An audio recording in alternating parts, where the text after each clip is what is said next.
Welcome to Healthy Living. I'm Lori Johnson. Thanks for joining us today. Our topic is fighting viruses like COVID-19 by strengthening our gut microbiome.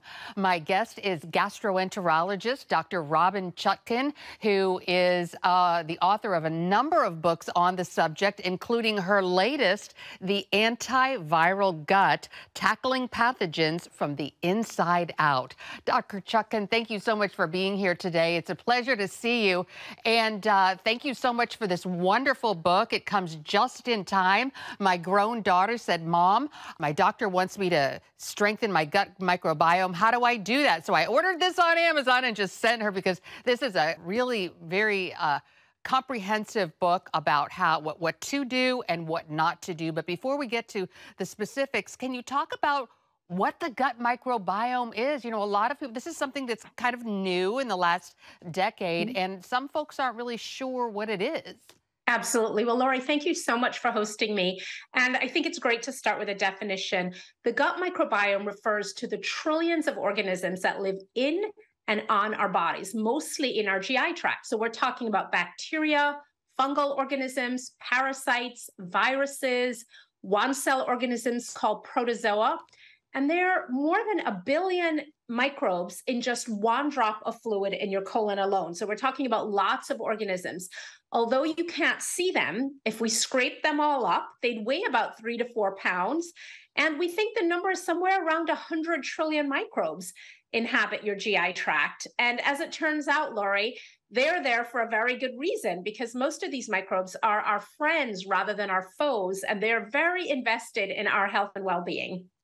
So the gut microbiome, so we're talking about our intestines and all the bacteria.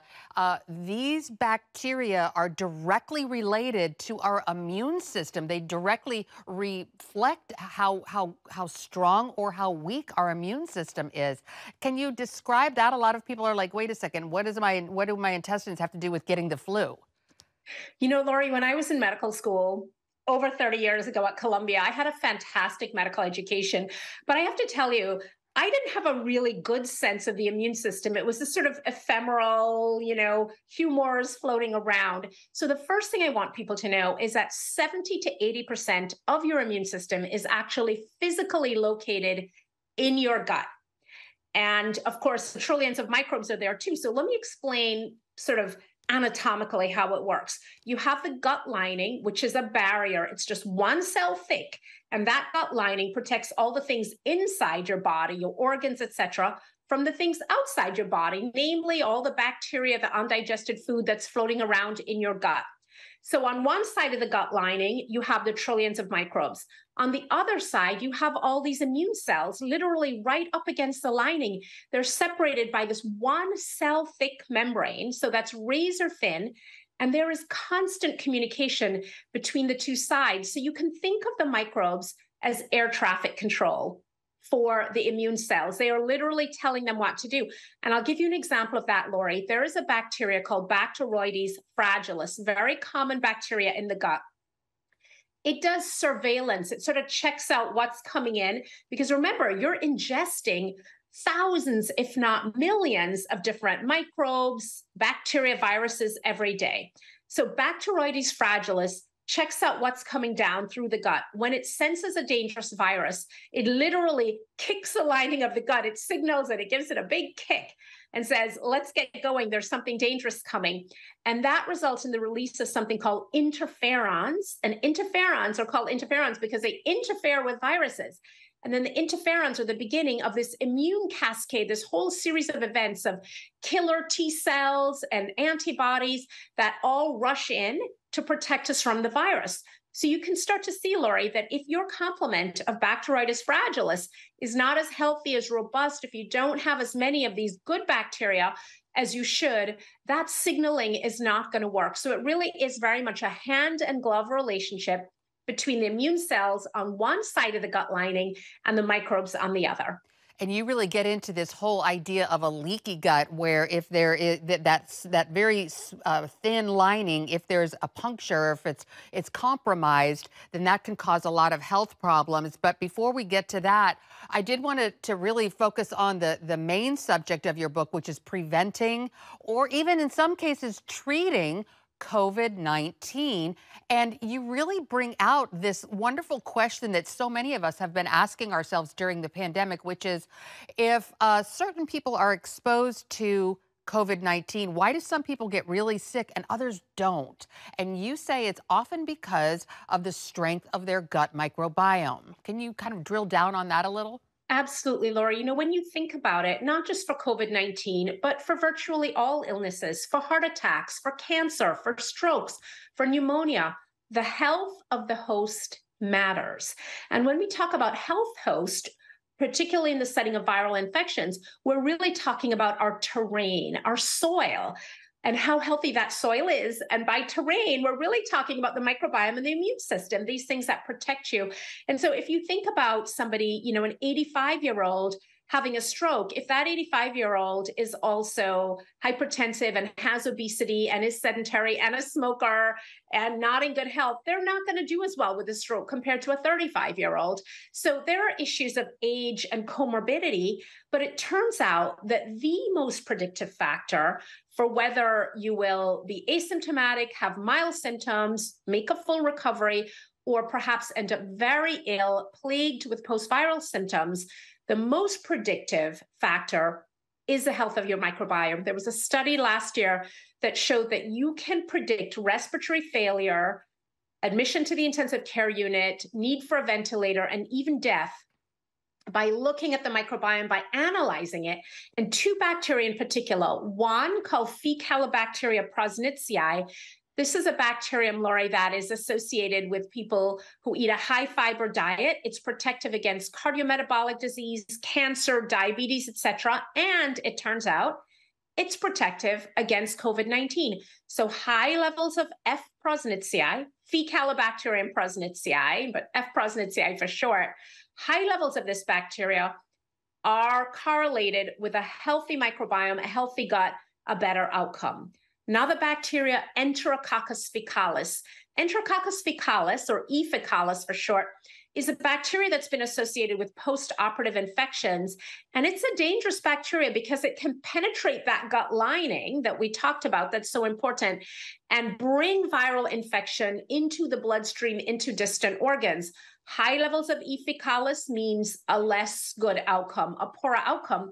So, as a gastroenterologist who studies the microbiome, this doesn't surprise me because your microbiome is a more unique identifier of you than your own DNA. It tells us everything about you, where you were born, where you've lived, medications you've taken, the diet you've eaten, environmental exposures. In fact, Lori, we can predict obesity with 92% accuracy by looking at the microbiome. So there's a tremendous amount of information there, maybe more information than we can get genetically.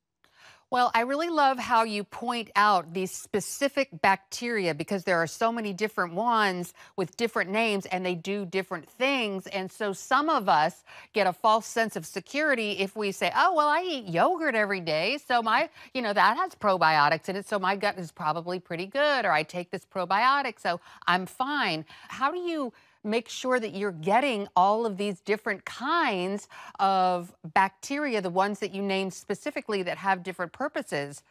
Lori, it's such a great question, and you're absolutely right. These bacteria are all present in our gut. So the important thing is how we feed them. So it's not going out and buying a store-bought bacteria and ingesting it. A lot of those bacteria don't survive to really create meaningful repopulation in our GI tract. But we have our own native populations, and it's really about feeding them. And we know that these good bacteria thrive on a high fiber diet. Now, you don't have to be a vegan or even a vegetarian, but you do need to eat lots of high fiber foods. It's important to incorporate those into your diet because these bacteria take the fiber from plant foods, they metabolize it and ferment it and create something called short chain fatty acids. And these short chain fatty acids are really important, not just for the health of that gut lining in terms of keeping it intact, but also for modulating the immune system, for making sure when you're exposed to a pathogen that your immune system mounts just the right response, not too active, where you're ending up with cytokine storm and destroying tissue, and not so underactive that you're not able to clear the virus. So that Goldilocks immune system, as I like to call it, is highly dependent on these short chain fatty acids that are being produced by gut bacteria when you eat a high fiber diet. And Lori, there was a study from 2018 by the American Gut Project that found that 30 different plant foods per week was a sort of magic number for a healthy microbiome. And so you get credit for fruits, vegetables, nuts, grains, seeds, spices, herbs, all of it. I can get 10 different plant foods into a bowl of oatmeal. Ah, that's fantastic. So you want that variety. All right, we're going to take a quick break and be right back with Dr. Robynne Chutkan. The book is called The Antiviral Gut. Stay with us. Welcome back, and we are talking with Dr. Robynne Chutkan, author of the book, The Antiviral Gut. Before the commercial break, Dr. Chutkan, you said that we already had the good bacteria in our gut, but we just need to feed them so that they grow and multiply. But what about if we have been taking an antibiotic for whatever reason? Don't antibiotics sort of kill our good bacteria?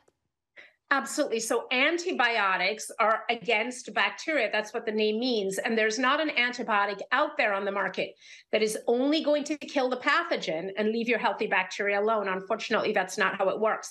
We know that most broad spectrum antibiotics, the kind that you might take for a sinus infection, for a bladder infection, for pneumonia, we know that they will remove up to a third of your gut bacteria. And it's really not a simple matter of just going and taking a probiotic. So the first rule is judicious use of antibiotics. If you are prescribed an antibiotic, you want to be absolutely certain that it is 100% necessary, that this isn't a self-limited infection that may heal on its own, that it isn't a viral infection against which antibiotics have no efficacy at all, that we're not treating inflammation with an antibiotic. So number one, make sure you have a detailed discussion with your healthcare provider to find out. Just ask a simple question: is this antibiotic absolutely necessary? Number one.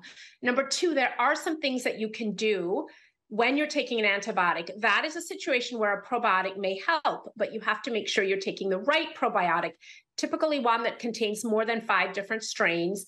Recommend starting it when you start the antibiotic and continuing it for about a month after. This is also a time to eat those high fiber foods to feed the healthy microbes while you're taking the antibiotics. Very important. There's some other things you can do to support your microbiome. A mushroom tea made from maitake or shiitake mushrooms. Take 2 dried caps of mushrooms, chop them up, 4 cups of hot water, steep it, make a tea. That can be very helpful. So there are lots of different things you can do. And the book has a very robust plan. It's about half the book. And I have a whole section on how to choose a probiotic, questions to ask if you've been prescribed an antibiotic, and what to do to mitigate the damage after antibiotics when an antibiotic is truly necessary. Well, I feel like a lot of people are probably encouraged to hear that when you take an antibiotic, it doesn't wipe out all of your good bacteria. So that's actually good news. That is good news. And the truth is, too, as adults, our microbiome is generally more stable. It's really those first 1,000 days of life. So in children and babies and up to about age 3, their microbiome is really forming. So that's a time we have to be really careful about these sorts of medications, and really up until about 18. And then after that, we have a little more resilience, fortunately. So you talked about the danger of an antibiotic for your gut microbiome. Talk about some other medications. You talked about PPI, proton pump inhibitors, and some others. Can you go over those? Proton pump inhibitors are really potent acid blockers. They're different from H2 blockers or antacids because they completely shut down the proton pump in your stomach. And so when that happens, you remove your stomach acid. There are a couple of problems with that. The first is that, of course, stomach acid is an integral part of digestion. It provides that ideal acidic pH for your digestive enzymes to work, for the nutrients to be absorbed. So for example, fat-soluble vitamins, vitamins A, D, E, and K, they're not going to be properly absorbed when the pH is not acidic. So number one, very disruptive to digestion. Number two, and this is a really important point these days, is that stomach acid is one of your body's main defenses against viruses. When you ingest a virus, which is a common way for people to get infected, if you have intact levels of stomach acid, it unravels that viral protein and renders it inactive. So people taking proton pump inhibitors, there was a big study done in 2021 looking at 53,000 people, and they found that taking a proton pump inhibitor once a day doubled your risk of testing positive for COVID, and taking one of those drugs twice a day increased it 3 to 4-fold. So again, this is a great example of a perfect time to have that conversation with your healthcare practitioner and say, Doc, I know I have acid reflux, or I have heartburn, you prescribed this drug, or you recommended an over-the-counter version, but is it absolutely necessary? What else could I take? What about diet and lifestyle modifications? We know those are tremendously helpful for helping people with heartburn. And again, I go through it all in the book, what you can do to treat your heartburn without these drugs, how to safely taper off these drugs. So important that we're asking these questions because, of course, these medications can be life-saving and they can be very, very effective. But on the flip side, they're making us more vulnerable. So we have to be sure that we're using them judiciously. Absolutely. And once again, the book is called The Antiviral Gut. We're going to take a quick break, but this has all the information about what medications could be problematic for your gut microbiome. We're going to take a quick break and be right back with Dr. Robynne Chutkan. Welcome back. We are talking with Dr. Robynne Chutkan, gastroenterologist and gut microbiome expert, author of the new book, The Antiviral Gut. So, doctor, you said, some of the things we need to watch out for, some of the medications and some of the things we need to do, eat a high fiber diet, lots of those wonderful vegetables. You mentioned in the book that we should really stick away from processed foods, especially sugar-laden foods. And also, you talked about some things that are harmful for our immune system as far as lifestyle choices. Can you talk about that? Absolutely. So the lifestyle things are things that we take for granted, but they can pack a really big punch. So I'll give you an example, Lori. There was a study published last year that showed that people who are chronically sleep deprived, getting less than 6 hours of sleep a night, had an increased risk of getting COVID of 76%. And so the number is that for every additional hour of sleep you get, your risk drops by 12%. We know that vaccines are less effective in the setting of sleep deprivation, not just COVID vaccines, but vaccines for influenza, for hepatitis. We can see as much as a 50% reduction in efficacy if you are sleep deprived the 2 days before you get the vaccine. So sleep is that sort of magic elixir that resets our system. It sort of reboots our immune computer. And we know that, again, when we're sleep deprived, our immune system can't activate those T cells to fight viruses and other pathogens. So it's a very, very important part of the mix.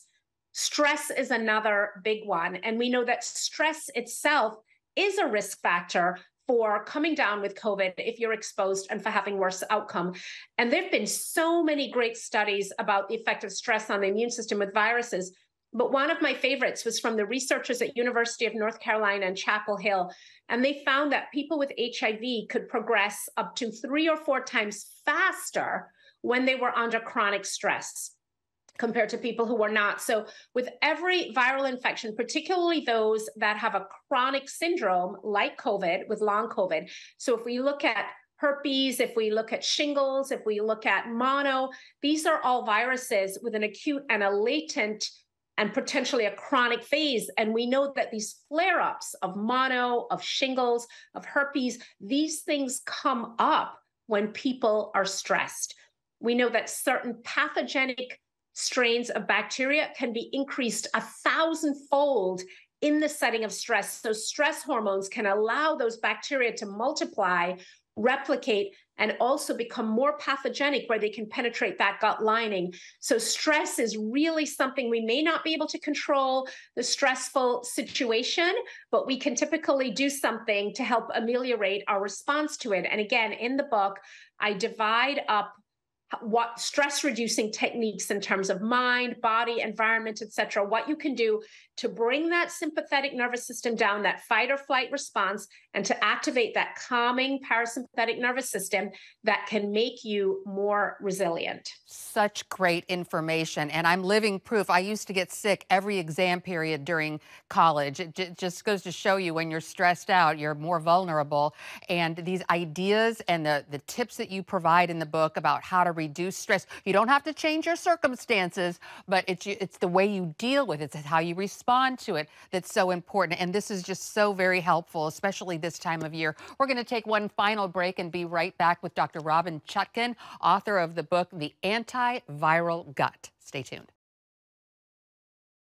Welcome back. We are continuing our discussion with Dr. Robynne Chutkan, author of the book, The Antiviral Gut, talking about how to strengthen your gut microbiome to ward off and heal from viral infections like COVID-19, but certainly all the other ones that we're dealing with this time of year, the flu, RSV, the list goes on. Dr. Chutkan, you have been researching this and practicing this type of medicine for years and have written other books on the topic. Tell our viewers how they can find out more about you and your other books. Thank you so much, Laura. You can find me at gutbliss.com, GUTBLISS, or at robynchutkan.com. Two difficult names to spell, ROBYNNECHUTKAN.com. And the great thing about the robynchutkan.com website is we have so many free resources for you. We have gut guides to over 35 different digestive health connections. They're free, available to anybody. I do a free office hours every Tuesday at noon where I take questions live on Instagram on different topics. I'm always interested in people suggesting topics, and we have a lively discussion. So I'd love you to join me there. And we also have some great gut guides. We have a 78-page guide to getting regular, everything you want to know about constipation, what causes it, how to solve it. So my passion is really giving people access to scientifically validated, great clinical digestive health information that they can use to create a happy, healthy gut and to keep their families safe. Well, this is fantastic information. I'm a big believer in this. I try, but it's interesting that it can get complicated, and so all this information is so very useful. Once again, Dr. Chutkan, thank you so much for being here on Healthy Living, and we appreciate your work and your time and expertise. My pleasure. Thank you so much. And thanks to you for joining us for this edition of Healthy Living. I'm Lori Johnson. See you again next week.